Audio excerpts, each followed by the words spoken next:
Hello, my name is Julie Ivanoff. I'm a researcher at the Carleton Immersive Media Studio, also known as SIMS, and today I want to talk to you about our most ambitious project to date, imagining Canada's digital twin. Now, imagining Canada's digital twin is, you guessed it, imagining the idea of a digital twin of Canada. What would a digital twin of Canada be? What would it do and who would it serve? What would it take to create it and see it realized? Well, first, we need to understand, what is a digital twin? The term digital twin was first coined by Dr. Michael Greaves for his product lifecycle management course back in 2003. It's a system to evaluate and optimize the performance and manufacturing of a product, and this system requires three parts: a physical product in real space, its virtual equivalent in digital space, and data connections linking the two in a feedback loop. An example would be the motor in your car. You've seen those commercials with the engineers testing the vehicle in the lab, and they're looking at a computer, reading the data in the digital model while the car is running. Well, that's a digital twin system at work. Different components, like the engine, brakes, even the shell of the car, these can all be tested and monitored in the digital twin. By connecting the physical car with the virtual car, information from the actual vehicle can update the virtual one, and with that data, adjustments can be made to improve the design. Sometimes important details are hidden in the virtual design, and it isn't until the thing is actually built and tested in the real world can we find those key details. That's the power of a digital twin. It can bring all of that information to one place, and then that knowledge can be shared. Now, how do we go from a digital twin of a car to a digital twin of Canada? Well, a car is just one example of a complex system with many parts working together to perform a set of tasks. Another example of a complex system is a building. In architecture, we use building information models, or BIMs, to help design and maintain a building over its entire life cycle. A BIM is a highly detailed three-dimensional digital geometry of a building. This model contains all of the components, their connections and specifications for an entire building, all of the parts, the structure, the walls, the floor, the ceilings, all of the electrical, plumbing, ventilation systems, windows, doors, details down to each screw. All of this can be modeled with incredible accuracy. With that information, BIM can be used for visualization, to see what a building will look like inside and out. It can be used for simulation, to test a building's performance and efficiency on site, in its environment, at any time of the year. And it's used to produce drawings for approvals and construction. Now, a BIM on its own isn't a digital twin, because it's missing the connection to the actual physical building. But once the building has been built, it can be equipped with sensors that relay information to the BIM, forming a feedback loop. What's happening in the physical building will update the BIM in almost real time, and it's this combination of real building connected to the digital building and vice versa that makes the digital twin. Now, you may be wondering how and why would we use digital twins in the built environment? Well, imagine you're someone in facilities management and you've got a digital twin of a building you're managing. Say you're sitting at your computer looking at the BIM, and with the use of sensors, you see that no one is on the top floor. So you decide it isn't necessary to have all the lights on those rooms. So through a remote application, you turn off all the lights on that floor, and you notice the electricity consumption has been reduced. Well, since no one is up there, why not turn down the heat too? Now you're using even less electricity, which means you're also reducing costs and extending the life cycle of a few systems. So a digital twin can be a pretty useful tool to have. Now, what if you're managing many buildings, like on a university campus? Take Carleton, for example. Imagine you have digital twins of all the buildings. Carleton University has over 50 buildings, and each one is different. The needs of a residence are very different from that of a chemistry lab, or a lecture hall, or an athletics facility. A digital twin can handle those. So if a digital twin can handle systems as complex as buildings, then it can probably handle the outdoor spaces and surrounding areas, just like ground, trees, sidewalks, roads. That brings us back to cars.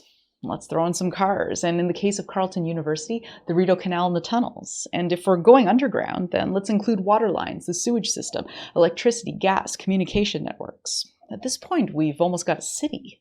And if we can make a digital twin of the campus, which, by the way, is in the process of being built, then why not make a digital twin of Ottawa? But why stop here? What about multiple cities, maybe across the province or several provinces? Add a territory or two? Shall I keep going? I think you can see where I'm going with this. And you know what? Digital twins at regional scales are already in development. There are cities all over the world using digital twins as decision-making tools. The city of Rennes in France is using their digital twin for management and policy development. In virtual Helsinki, you can tour the capital through the Four Seasons, all in virtual reality and 360 video. Then there's the national digital twin being developed by the Centre for Digital Built Britain. They're connecting BIMs of new and existing buildings into a network system to improve the management and delivery of civic services in the pursuit of public good. But let's go from national to international. The European Space Agency is developing Digital Twin Earth. That's right, a digital twin of the entire world, a necessary scope for understanding the impacts of people on the environment. Digital twin technology gives us the ability to look at complex systems at different scales, from a single building to an entire region to the whole world. This is an opportunity to identify and understand how things are interconnected, how they impact each other, those elaborate and intimate and sometimes disparate relationships. Digital twins can bring together these enormous, diverse collections of data to one place and allow us to interact with that information in near real time. Imagine this. Everything in the universe and everything of man would be registered at a distance as it was produced. In this way, a moving image of the world would be established, a true mirror of his memory. From a distance, everyone will be able to read text, enlarged and limited to the desired subject, projected to an individual screen. In this way, everyone from his armchair will be able to contemplate the whole of creation, in whole or in certain parts. Sounds like a digital twin, doesn't it? That's actually an idea from 1895 by a Belgian bibliographer named Paul Odlet.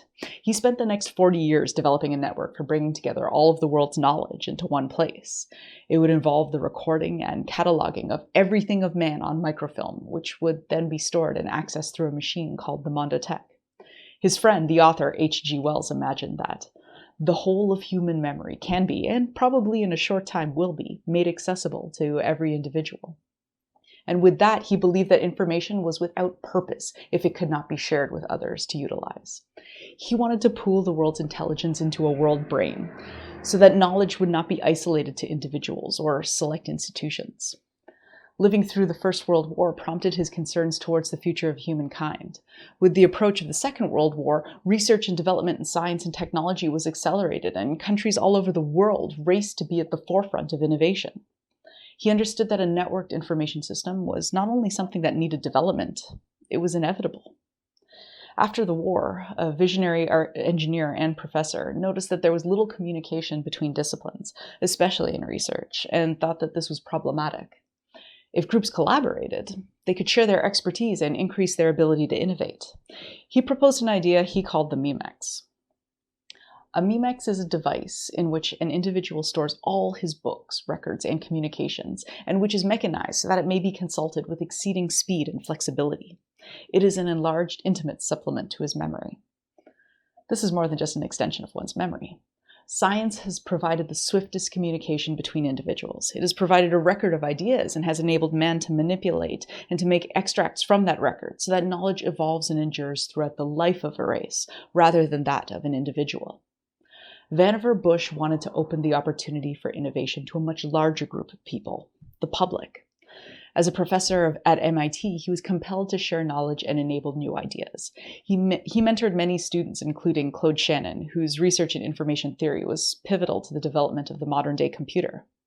And speaking of computers and sharing knowledge, let's talk about Ted Nelson.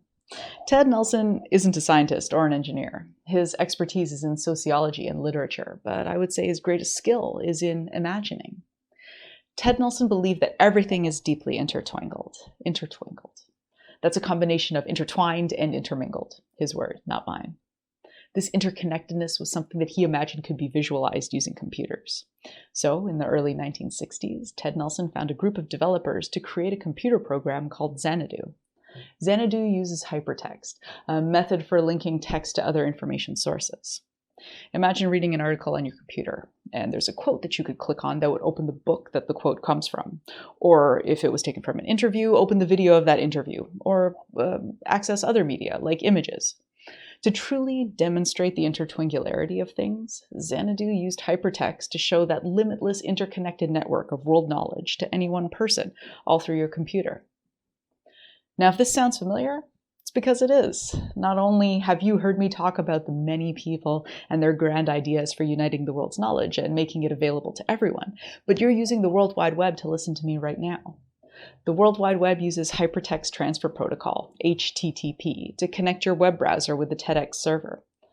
Hypertext is the HT in HTTP, and thanks to Tim Berners-Lee, the creator of the World Wide Web, you and anyone with an internet connection and a device that has access can click on the link and connect to a vast network of information, ideas, people, all over the world. Now, what does this have to do with Canada's digital twin? Well, now you can understand how ubiquitous hypertext is. It started with Xanadu, and today it connects all of us using the internet.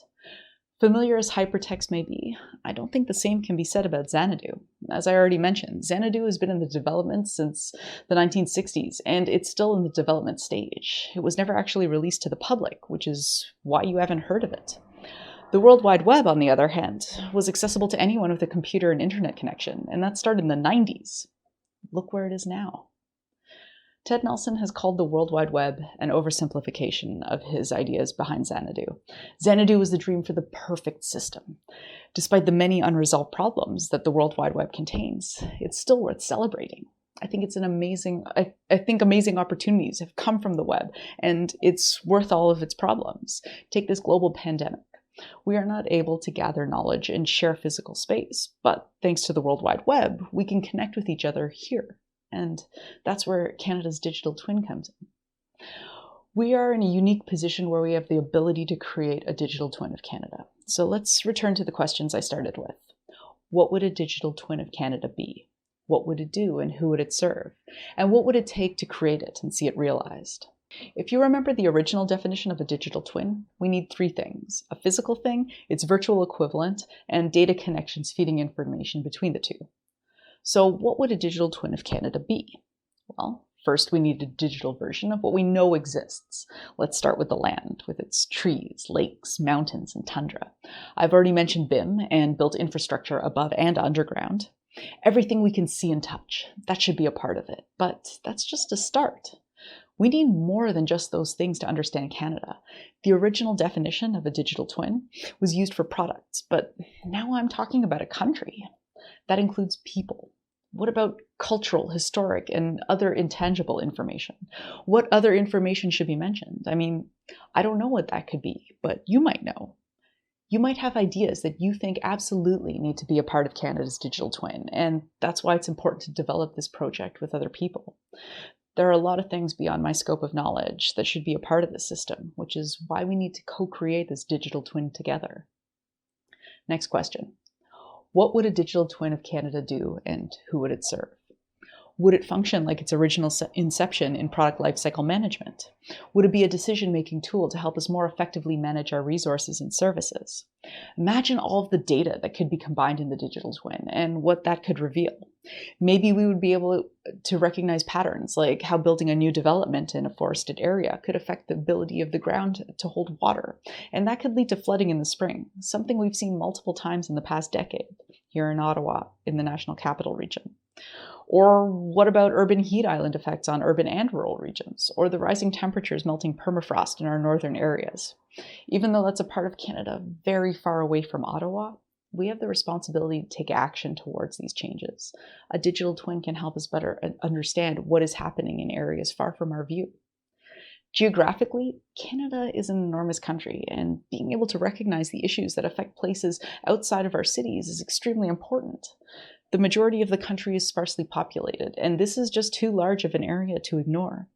A digital twin can help us understand the magnitude of Canada's landmass and the challenges experienced in these regions and populations that are too often neglected.